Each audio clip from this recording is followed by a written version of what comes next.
আসসালামু আলাইকুম my lovely viewers, কেমন আছেন সবাই? আমি নাবিলা, নাবিলাস ব্লগস থেকে আপনাদের সবাইকে জানাচ্ছি স্বাগতম। আমার আজকের রেসিপি হচ্ছে ক্রোসেন্ট। আর এটা কিন্তু আমি চকলেট ক্রোসেন্ট বানিয়েছি। আপনারা চাইলে এমনিতেও ক্রোসেন্ট বানাতে পারেন। আর বাচ্চারা কিন্তু এটা খুবই পছন্দ করে। বাচ্চারা দেখা যায় অনেক সময় অনেক কিছু খেতে চায় না, এটা বানিয়ে দিলে কিন্তু ওরা খুব মজা করে খাবে, সাথে বড়রাও কিন্তু অনেক পছন্দ করে। আর শুরুতেই সবাইকে একটা রিকোয়েস্ট করে নিচ্ছি, যারা আমার চ্যানেলে নতুন তারা প্লিজ আমার চ্যানেলটা সাবস্ক্রাইব করে আমার বন্ধু হয়ে পাশে থাকবেন আরও অনেক সুন্দর সুন্দর রেসিপি পেতে। আর ভালো লাগলে অবশ্যই একটা লাইক দিবেন।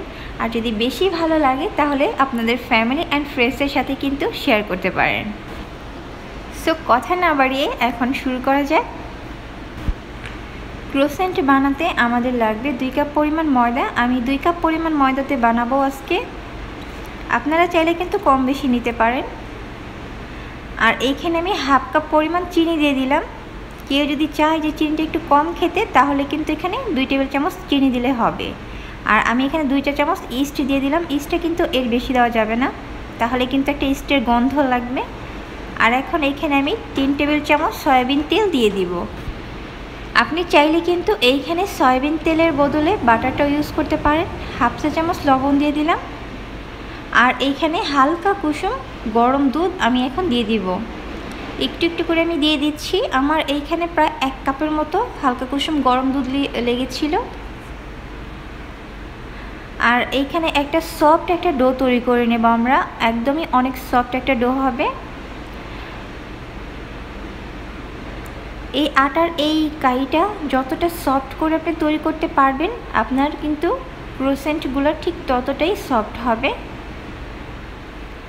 আর দুধটা একবারে না দিয়ে একটু একটু করে দিবেন, আবার বেশি হয়ে গেলে কিন্তু আবার বেশি পাতলা হয়ে যাবে।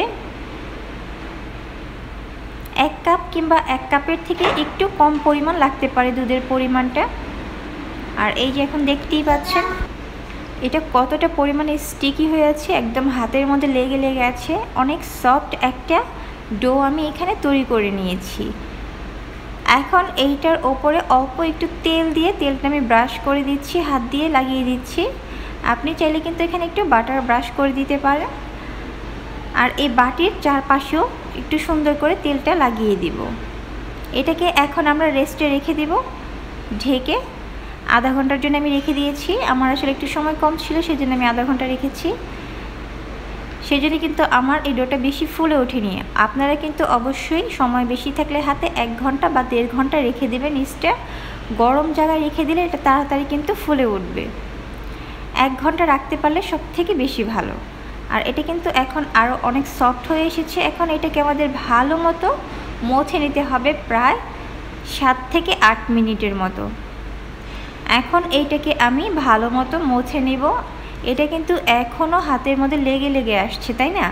বাট এটা এখন কিন্তু ভালো মতো মথার পরে আর এরকম লেগে আসবে না। এইখানে আমি হাফ চা চামচ পরিমাণ বাটার দিয়ে তারপর এখন এটাকে ভালো মতো মুছে নিচ্ছি।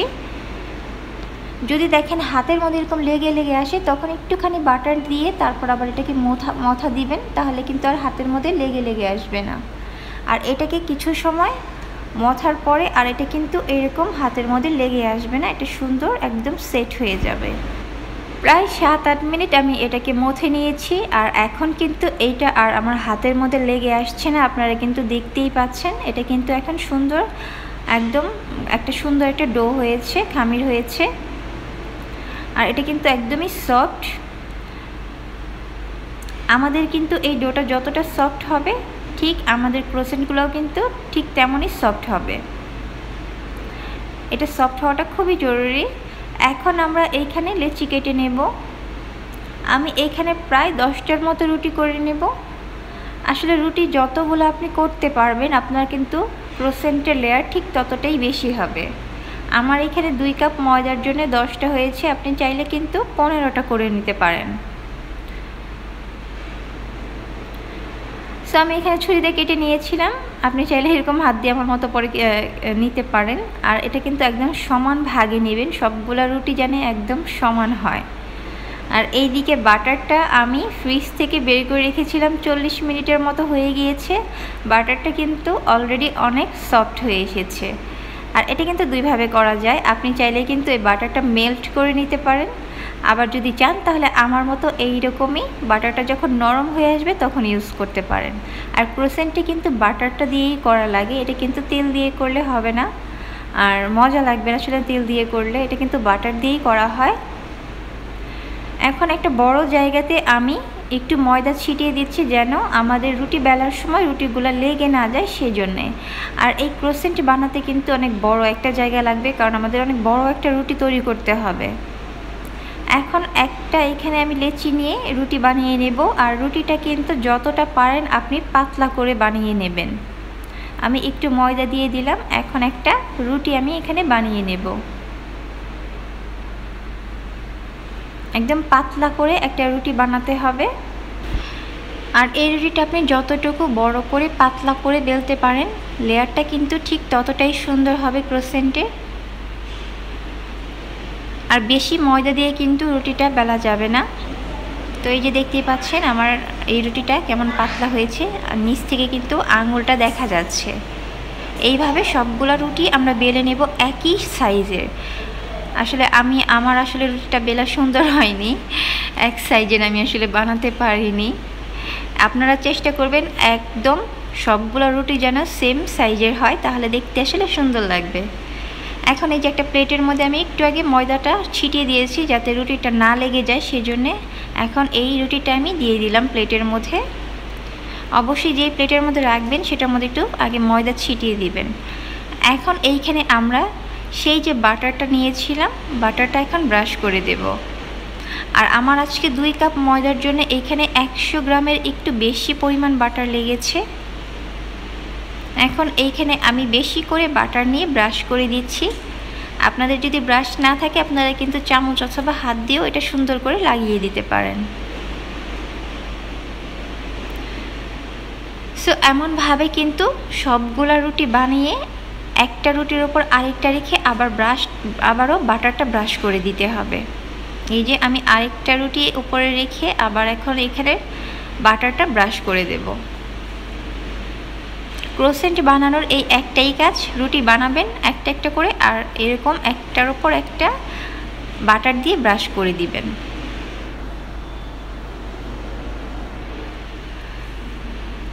সো সবগুলো আমি এইভাবে রুটি বানিয়ে তারপর ব্রাশ করে নেব। আর বাটারটা একটু বেশি পরিমাণে দিবেন, তাহলে কিন্তু এটা ভালো হবে ক্রোসেন্টটা। আর এই যে এটা হচ্ছে আমার সবার লাস্টের যে রুটিটা, এখন এইটা আমরা দিয়ে দিব। আর সবার লাস্টে যে রুটিটা আমরা দিব সেটার উপরে কিন্তু আর বাটার দিব না। এই যে এটার উপরে কিন্তু আর বাটার দেওয়া লাগে না, তাহলে কিন্তু এটা আপনি বেলতে সুবিধা হবে না। এটার উপরে বাটার দিবেন না। এখন সবগুলা রুটিকে আমি হাত দিয়ে চেপে চেপে লাগিয়ে দিচ্ছি। আর দেখতেই পাচ্ছেন আমার রুটিগুলা কিন্তু সবগুলা সমান হয়নি। আপনারা চেষ্টা করবেন সবগুলা রুটি একদম একই সমান করে বেলে নিতে। এটাকে আমি আধা ঘন্টার জন্য ফ্রিজে রেখে দিয়েছিলাম। ফ্রিজে রাখার কারণে কিন্তু বাটারটা সুন্দর করে সেট হয়ে গিয়েছে। আধা ঘন্টার জন্য ফ্রিজে রেখে দিবেন। এখন এটাকে আমরা বেলে নেব। সাবধানতার সাথে এটাকে প্লেট থেকে এখন নামিয়ে নিতে হবে।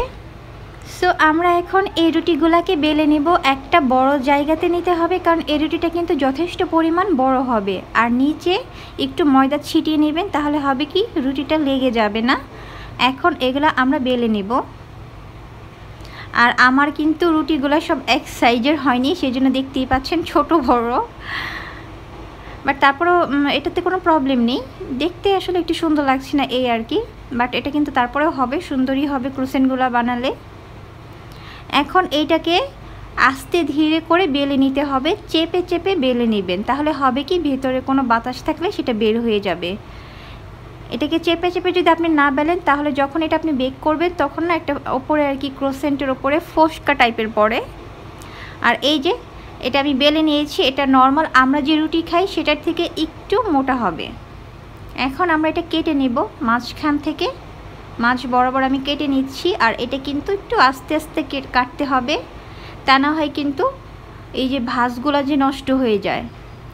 সো এটা একটু আস্তে ধীরে মাঝখান থেকে একদম সোজা করে কেটে নেব।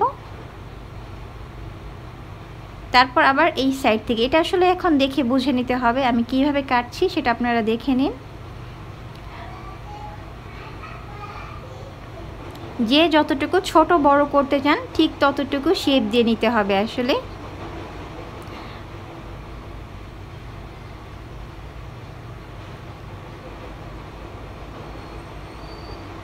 আমি আবার একটু চেপে লাগিয়ে দিচ্ছি।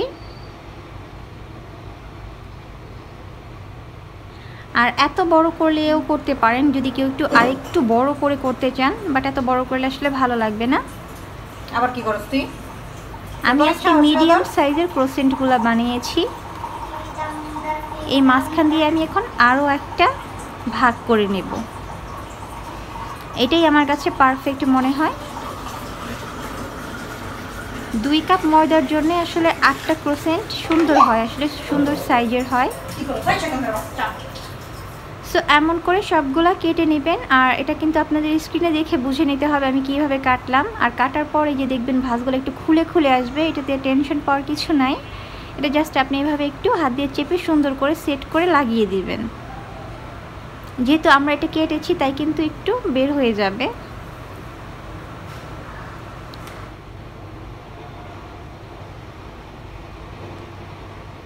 সো এইভাবে সবগুলো এখন কেটে নেব।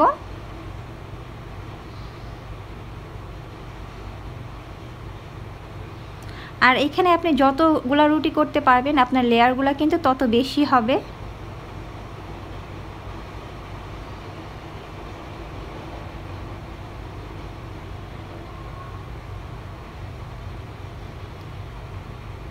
আমাদের সবগুলা কাটা শেষ। এখন আমরা ক্রোসেন্টের যে ভাঁজটা দিতে হয় সেটা এখন দিয়ে নেব। একটা ছুরি দিয়ে আমি এখানে কেটে নিচ্ছি। এটা কিন্তু যদি আপনি চান তাহলে কিন্তু না কেটে নিয়েও করতে পারবেন। এখন আমি এখানে একটু চকলেট দিয়ে দিচ্ছি, যেহেতু আমি চকলেট ক্রোসেন্ট বানাবো।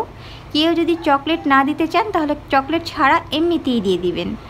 আর এটা চকলেট দেওয়ার কারণে আসলে ভাঁজটা একটু সুন্দর হয় না।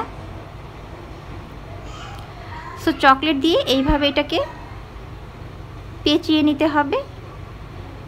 আর এই যে লাস্টের অংশটুকু আমরা এইভাবে দিয়ে রাখবো, তাহলে হবে কি এই যে মাথাটা খুলে যাবে না, আসলে সুন্দর করে সেট হয়ে থাকবে। এইভাবে সবগুলো আমরা এখন বানিয়ে নেব। এখন আমি যেটার মধ্যে এটা বেক করব চুলাতে, এটার মধ্যে আমি একটু বাটার ব্রাশ করে নিচ্ছি। চুলা আর ওভেন দুইভাবেই কিন্তু আপনারা করতে পারবেন। আমি কিভাবে দুইভাবে করতে পারবেন সেটা বলে দিব। এখন এই ক্রোসেন্টগুলো আমরা এই প্লেটের মধ্যে দিয়ে দিব। আপনাদের কাছে যদি বাটার পেপার থাকে তাহলে কিন্তু যে আপনি ট্রেতে বসাবেন সেটার মধ্যে কিন্তু বাটার পেপার দিয়ে দিতে পারেন। তাহলে কিন্তু যখন আপনি এটা হয়ে যাবে সুন্দর করে উঠাতে পারবেন আসলে খুব ইজিভাবে। এইটাকে এখন আরও আধা ঘন্টার জন্য আমি রেখে দিয়েছিলাম। আমি একটা কাপড় দিয়ে সুতি কাপড় দিয়ে ঢেকে রেখেছিলাম। আপনারা চাইলে এমনিতেও রাখতে পারেন। আধা ঘন্টা রাখার কারণে এটা দেখবেন আর একটু ফুলে উঠবে। এই যে আর একটু ফুলে উঠেছে। এখন এটার ওপরে আমরা একটু ডিম ব্রাশ করে দেব। ডিমের হলুদ অংশটুকু আমি ওপরে ব্রাশ করে দিচ্ছি। এতে হবে কি সুন্দর একটা কালার আসবে। আপনি যদি ডিমের হলুদ অংশ না দিতে চান তাহলে কিন্তু আপনি একটু ঘন করে দুধ গুলিয়ে তারপর উপরে দিতে পারেন, তাহলেও কিন্তু সুন্দর একটা কালার আসে।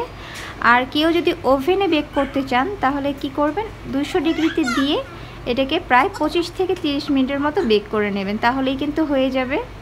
আর চুলাতে বেক করতে হবে আমরা যে কেক বেক করি একদম সেইভাবেই 10 মিনিট, যেটার মধ্যে আমরা যেই পাত্রটার মধ্যে আমরা বসাবো 10 মিনিট এটাকে প্রিহিট করে দিতে হবে। তারপর একদম লো হিটে এটাকে আমরা 30 মিনিটের মতো বেক করে নেব।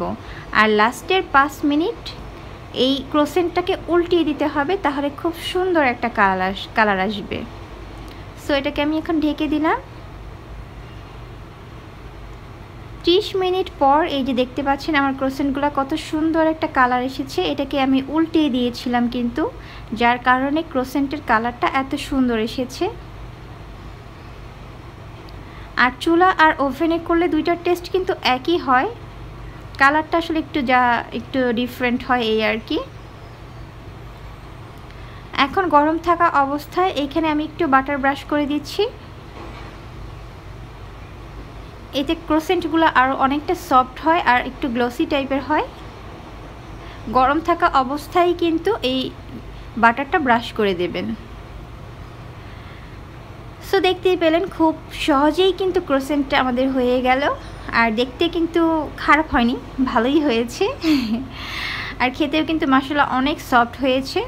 বাসায় ট্রাই করে দেখবেন, বাচ্চারা তো খুবই পছন্দ করে, বড়রাও অনেক পছন্দ করবে। আর এই যে দেখতেই পাচ্ছেন এর লেয়ারগুলা, প্রতিটা লেয়ার কত সুন্দর বোঝা যাচ্ছে, অসম্ভব মজার হয় কিন্তু এই ক্রোসেন্টগুলা। যেহেতু এটা বাটার দিয়ে বানানো হয়, প্রতিটা বাইটে বাটারের একটা ফ্লেভার আসে, ভালোই লাগে খেতে।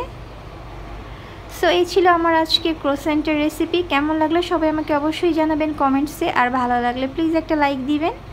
আর আজকে এ পর্যন্তই, তাহলে সবার জন্য রইল অনেক অনেক দোয়া আর অনেক ভালোবাসা। আমার আর আমার ফ্যামিলির জন্য সবাই দোয়া করবেন। আবারও হাজির হব আপনাদের সামনে আরও নতুন কোনো রেসিপি নিয়ে। আজকের মতো এ পর্যন্তই, আল্লাহ হাফেজ।